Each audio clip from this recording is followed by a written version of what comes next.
जय हिंद साथियों स्वागत करता हूं आप सभी का अपने यूट्यूब चैनल पर। साथियों, आज इस वीडियो में हम आपके लिए एग्जाम की दृष्टि से एक महत्वपूर्ण वीडियो लेकर आए हैं। आज के सभी क्वेश्चन सेलेक्टेड इंपॉर्टेंट और गोल्डन क्वेश्चन होने वाले हैं और आज हम इन क्वेश्चनों के साथ साथ आपके ऑब्जेक्टिव के साथ साथ इनकी थ्योरी के बारे में भी बात करने वाले हैं। आज का प्रत्येक क्वेश्चन आपके लिए सेलेक्टेड होगा, जहां से आपको आपके प्रत्येक एग्जाम में क्वेश्चन जरूर देखने को मिलेगा। तो ये वीडियो आपके लिए सेलेक्टेड इंपॉर्टेंट होने वाली है। इस वीडियो को पूरा ध्यान से जरूर देखिएगा और हमारे चैनल पर नए हो चैनल को भी सब्सक्राइब जरूर कर लीजिएगा। तो बिना टाइम गवाए करते हैं वीडियो को स्टार्ट। आपका पहला क्वेश्चन है, साधारण नमक का रासायनिक सूत्र क्या है? तो आपको बताना होगा साधारण नमक का आपसे रासायनिक सूत्र पूछा गया है कि जो आपका साधारण नमक होता है उसका रासायनिक सूत्र क्या होता है। तो साधारण नमक का जो रासायनिक आपका सूत्र होता है वह होता है आपका NaCl, यानी डी विकल्प के साथ इसमें आपका करेक्ट जवाब होगा। मेरे प्यारे साथियों, आप चाहे किसी भी लेवल के एग्जाम की तैयारी कर रहे हो, यहाँ से क्वेश्चन आपको जरूर देखने को मिलता है। एक रासायनिक सूत्र से आपको संबंधित क्वेश्चन जरूर देखने को मिलेगा, क्योंकि ये आपका एग्जामिनर का फेवरेट टॉपिक हो जाता है और यहाँ से क्वेश्चन जरूर ही रखता है। तो डी विकल्प इसमें आपका करेक्ट जवाब होगा। बात कर लेते हैं कुछ महत्वपूर्ण पदार्थ के बारे में और उनके रासायनिक नाम के साथ साथ रासायनिक सूत्रों के बारे में। जैसे आपको कई बार ऑप्शन में देखने को मिल जाता है जिप्सम, कि जिप्सम का रासायनिक सूत्र क्या होता है। तो CaSO4 2H2O क्या होता है आपका जिप्सम का रासायनिक सूत्र होता है और इसे सोडियम क्लोराइड के नाम से भी जाना जाता है। बात करते हैं धोने का सोडा या धावन सोडा जो होता है वह आपका क्या होता है। तो सोडियम बाइकार्बोनेट या सोडियम कार्बोनेट भी इसको हम कह सकते हैं। Na2CO3 इसका आपका रासायनिक सूत्र होता है। बात करते हैं इसी प्रकार से आपका ब्लीचिंग पाउडर की।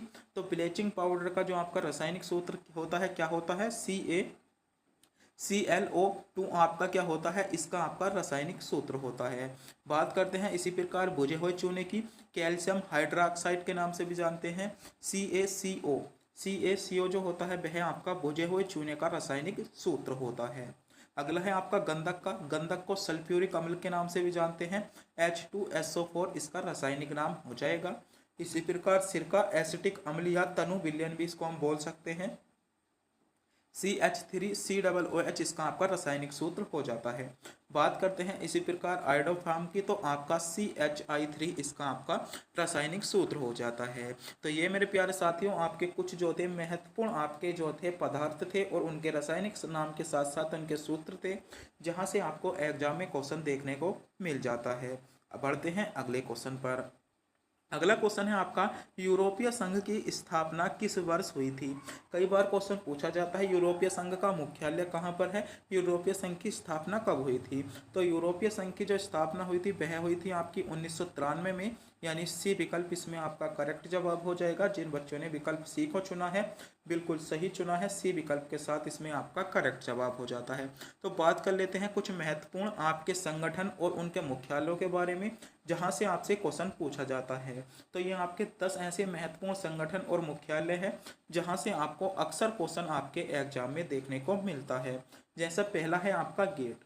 तो गेट का मुख्यालय कहाँ पर है आपका, इसका मुख्यालय है जिनेवा में। तो पहला ही आपके लिए इम्पोर्टेंट है। एमनेस्टिक आपका इंटरनेशनल, इसका मुख्यालय आपका लंदन में है। बात करते हैं एशियाई विकास बैंक आपका, इसका मुख्यालय कहाँ पर है। तो एशियाई आपका जो है विश्व विकास बैंक है, इसका मुख्यालय आपका मनीला है और बहुत ही ज़्यादा एग्जाम की दृष्टि से मोस्ट क्वेश्चन होने वाला है। 100% ये आपको किसी न किसी शिफ्ट में देखने को आपके एग्जाम में मिल जाएगा।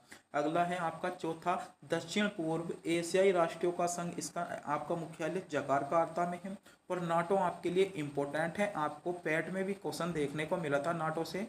तो नाटो का मुख्यालय कहाँ पर है, नाटो का मुख्यालय आपका ब्रुसेल्स में है। अफ्रीकी एकता संघ की बात करें तो आदिस अबाबा में इसका आपका क्या है, मुख्यालय में है। रेड क्रॉस आपके लिए इम्पोर्टेंट है, रेड क्लास का मुख्यालय आपका, रेड क्रॉस का मुख्यालय आपका क्या है, तो जिनेवा आपका रेड क्रॉस का मुख्यालय है। बात करते हैं सार्क की। सार्क भी सिलेक्टेड है आपके लिए, 100% एग्जाम में मिलता है। सार्क का मुख्यालय आपका काठमांडू में है।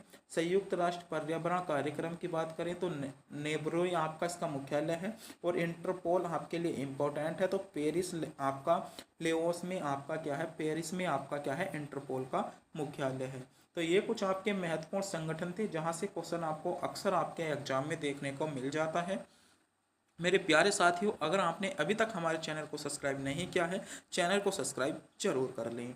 अगला है आपका सोनार तकनीक का प्रयोग किसका निर्धारण करने के लिए किया जाता है। जो आपकी सोनार तकनीक का हमें बताना है कि सोनार तकनीक जो होती है इसका प्रयोग हम किसका निर्धारण करने के लिए किया जाता है। तो सोनार तकनीक की बात कर रहे हैं, तो सोनार तकनीक का जो प्रयोग किया जाता है वह आपका समुद्र की गहराई, समुद्र की गहराई मापने के लिए आपका क्या जाता है, आपका सोनार तकनीक का प्रयोग किया जाता है। बी विकल्प इसमें आपका करेक्ट जवाब होगा।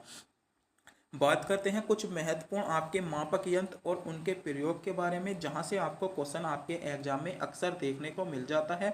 अगर कोई बच्चा आपका रेलवे की एग्जाम की तैयारी कर रहा है तो उसके लिए बहुत ही ज़्यादा सेलेक्टेड होने वाला है, और एसएससी भी यहाँ से क्वेश्चन पूछती है। जैसे आपसे क्वेश्चन पूछा जा सकता है आपका एरोमीटर। एरोमीटर क्या काम करता है, वायु एवं गैस का भार तथा घनत्व नापने के लिए जो करते हैं हम एरोमीटर का प्रयोग करते हैं। जैसे क्वेश्चन पूछा जा सकता है वायु एवं गैस का भार किसके द्वारा मापा जाता है, तो आपका एरोमीटर द्वारा मापा जाता है। क्वेश्चन अगर आपसे पूछा जाए विद्युत धारा को मापने के लिए हम किसका प्रयोग करते हैं, तो एमीटर का करते हैं। विद्युत धारा किसके द्वारा मापी जाती है, आपकी एमीटर के द्वारा नापी जाती है, या एमीटर किस काम में आता है, विद्युत धारा मापने के लिए। बात करें अगर हमें विमान की ऊंचाई मापनी हो कि हमारा विमान कितनी ऊंचाई पर उड़ रहा है, तो किसका प्रयोग करते हैं, अल्टीमीटर का। विमान की आपकी ऊंचाई मापने के लिए किसका प्रयोग किया जाता है, तो विमान की ऊंचाई मापने के लिए आपका अल्टीमीटर का प्रयोग किया जाता है, आपको पता होना चाहिए। आगे है आपका हवा की शक्ति तथा गति को मापना। हवा की अगर हमें शक्ति या हवा की गति मापना है तो कौन से मीटर का प्रयोग करेंगे, तो हवा की शक्ति एवं गति मापने के लिए एनीमोमीटर का प्रयोग करते हैं। कौन सा, एनीमोमीटर का प्रयोग कहीं के लिए किया जाता है, किस लिए किया जाता है, तो आपका हवा की शक्ति और गति मापने के लिए एनीमोमीटर का प्रयोग करते हैं। अगला है आपका वायु दाब या वायुमंडलीय दाब मापने के लिए।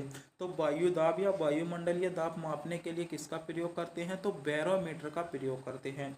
बैरोमीटर का प्रयोग किस लिए किया जाता है, वायुमंडलीय दाब नापने के लिए किया जाता है।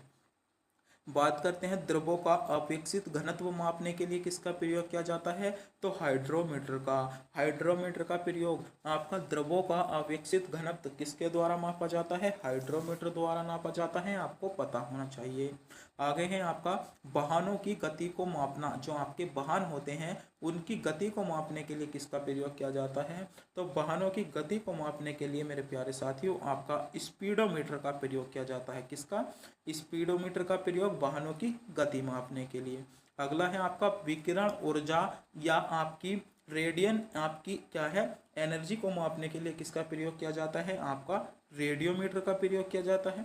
इसी प्रकार 1 मिमी से 1000वें भाग को, 1 मिमी का अगर हम 1000वां भाग नापें तो माइक्रोमीटर के लिए इसका हम प्रयोग करते हैं।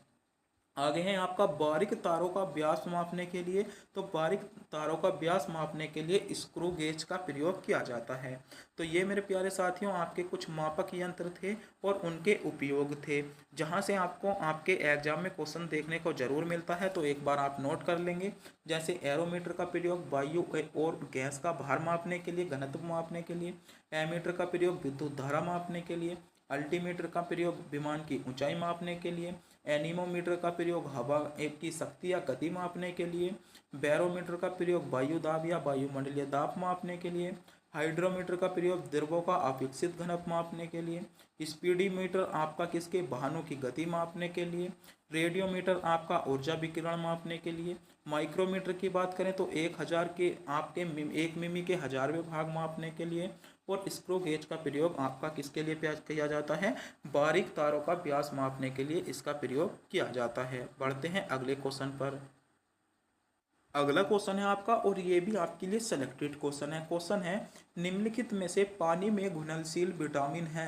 तो आपको बताना है इनमें से पानी में घुलनशील जो विटामिन है कौन सा है, तो विटामिन सी आपका पानी में घुलनशील विटामिन है, यानी सी विकल्प इसमें आपका करेक्ट जवाब होगा। जैसे मेरे प्यारे साथियों आपको पता है विटामिन से संबंधित आपका एक क्वेश्चन बनता है, और ये एग्जाम की दृष्टि से बहुत ज़्यादा महत्वपूर्ण टॉपिक भी आपके लिए होता है, क्योंकि विटामिन से संबंधित आपको एक क्वेश्चन पूछा जाता है। जैसे किस प्रकार के सब क्वेश्चन पूछे जाते हैं, उनके वैज्ञानिक नाम पूछ लिए जाते हैं, रासायनिक नाम पूछ लिए जाते हैं, उनके स्रोत पूछ लिए जाते हैं और उनसे होने वाले रोग भी पूछ लिए जाते हैं। जैसे क्वेश्चन बन सकता है विटामिन ए का रासायनिक नाम क्या है, या विटामिन ए का आपका वैज्ञानिक नाम क्या है। तो विटामिन ए, बताइए विटामिन ए का रासायनिक नाम क्या है। तो विटामिन ए का रासायनिक नाम है आपका रेटिनोल। बात करते हैं, क्वेश्चन बन सकता है विटामिन ए की कमी के कारण कौन सा रोग होता है। तो विटामिन ए की कमी के कारण जो होता है वह होता है आपका रतौंधी रोग। इसका भी आपको पता होना चाहिए।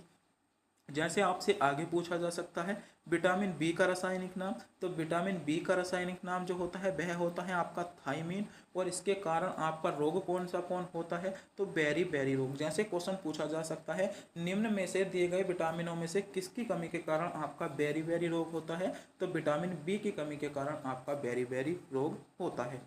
आपका अगला है विटामिन सी। विटामिन सी का रासायनिक नाम क्या होता है। तो आपका एस्कर्बिक एसिड किसका नाम है, विटामिन सी का। बात करते हैं आपका होने वाले रोग की। तो होने वाला रोग है आपका स्कर्बी रोग।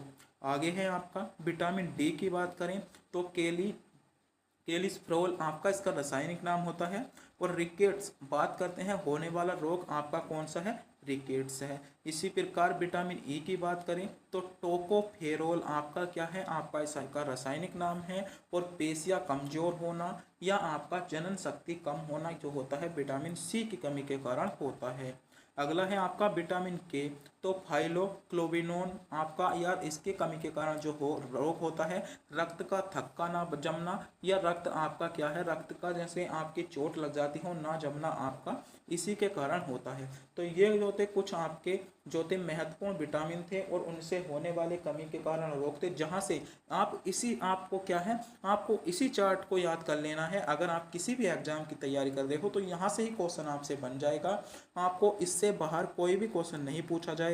तो मेरे प्यारे साथियों आप इसका स्क्रीनशॉट ले लीजिएगा, या आप क्या कर सकते हो, इसको नोट भी कर सकते हो। अगला क्वेश्चन देखते हैं। अगला क्वेश्चन है आपका गोवर्धन मठ निम्नलिखित में से किस स्थान पर स्थित है। तो बताइए गोवर्धन मठ आपका किस स्थान पर स्थित है। तो मेरे प्यारे साथियों गोवर्धन मठ जो है वह आपका कहाँ पर स्थित है, पुरी में स्थित है, यानी डी विकल्प इसमें आपका करेक्ट जवाब होगा। बात करते हैं आपके चारों मठों के बारे में। आपको 4 दिशा हैं और 4 मठ हैं जो आपके लिए बहुत ही इम्पोर्टेंट हैं। शंकराचार्य द्वारा स्थापित ये 4 मठ हैं जो एग्जाम में बहुत ही ज़्यादा पूछे जाते हैं। जैसे बात करते हैं गोवर्धन मठ की तो पुरी उड़ीसा में स्थित है। इसी प्रकार बात करते हैं शारदा मठ की, आपका पश्चिम में स्थित है और गुजरात में स्थित है। बात कर लेते हैं ज्योतिश्वर पीठ की, आपकी उत्तराखंड में उत्तर में स्थित है। और श्रृंगेरी पीठ की कर्नाटक में स्थित है और आपकी कहाँ पर स्थित है, दक्षिण में स्थित है। तो ये शंकराचार्य द्वारा कुछ आपके स्थापित मठ थे जहाँ से क्वेश्चन आपको अक्सर देखने को मिलता है। अगला क्वेश्चन है, ये क्वेश्चन मेरे प्यारे साथियों आपका एग्जाम की दृष्टि से बहुत ही ज़्यादा इंपॉर्टेंट क्वेश्चन होने वाला है। क्वेश्चन है हॉकी के खेल में मैदान पर कितने खिलाड़ी टीम में शामिल होते हैं। तो जो आपका हॉकी का खेल होता है उसमें आपके कितने खिलाड़ी आपके जो है मैदान में शामिल होते हैं, ये बहुत ही ज़्यादा आपका इम्पोर्टेंट टॉपिक है, यहाँ से क्वेश्चन देखने को मिलता है। तो हॉकी में मेरे प्यारे साथियों आपके 11 खिलाड़ी भाग लेते हैं, यानी डी विकल्प इसमें आपका करेक्ट जवाब होगा। तो बात करते हैं कुछ महत्वपूर्ण खेलों के नाम और उनमें खिलाड़ियों की संख्या के बारे में। जैसे बात कर लें, पहला गेम है आपका वॉलीबॉल। तो वॉलीबॉल में कितने खिलाड़ी भाग लेते हैं, वॉलीबॉल में आपके 6 खिलाड़ी भाग लेते हैं, आपको ध्यान रखना है। आपका है अगला गेम है वाटर पोलो, बहुत एग्जाम में पूछा जाता है। तो वाटर पोलो में आपके 7 खिलाड़ी भाग लेते हैं। अगर ऑप्शन आपको पूछा जाए केवल पोलो, तो पोलो में आपके 4 खिलाड़ी भाग लेते हैं। इसी प्रकार बात करते हैं कबड्डी में, तो कबड्डी में आपके 7 खिलाड़ी भाग लेते हैं। जिम्नास्टिक की बात कर लें तो जिम्नास्टिक में आपके 8 खिलाड़ी भाग लेते हैं। अगला है आपका बेसबॉल, बेसबॉल में आपके 9 खिलाड़ी भाग लेते हैं। उसी प्रकार बात करें खो खो की, तो खो खो में भी आपके 9 खिलाड़ी भाग लेते हैं। अगला है आपका फुटबॉल, फुटबॉल में आपके 11 खिलाड़ी भाग लेते हैं। इसी प्रकार बात कर लेते हैं क्रिकेट में, तो क्रिकेट में आपके 11 खिलाड़ी लेते हैं। हॉकी में भी आपके 11 ही खिलाड़ी भाग लेते हैं। एक बचा आपका रग्बी फुटबॉल जो एग्जाम में बहुत ज़्यादा पूछा जाता है। रग्बी फुटबॉल में आपके 15 खिलाड़ी भाग लेते हैं, इसका आपको पता होना चाहिए क्योंकि यहाँ से भी क्वेश्चन देखने को बन जाता है। सभी गेम जो हैं आपके लिए इम्पोर्टेंट हैं और यहाँ से क्वेश्चन अक्सर आपसे एग्जाम में देखे भी गए हैं। और अगला क्वेश्चन आपके लिए बहुत ही ज़्यादा सेलेक्टेड टॉपिक आ गया है, बहुत ही ज़्यादा इम्पोर्टेंट क्वेश्चन आया है।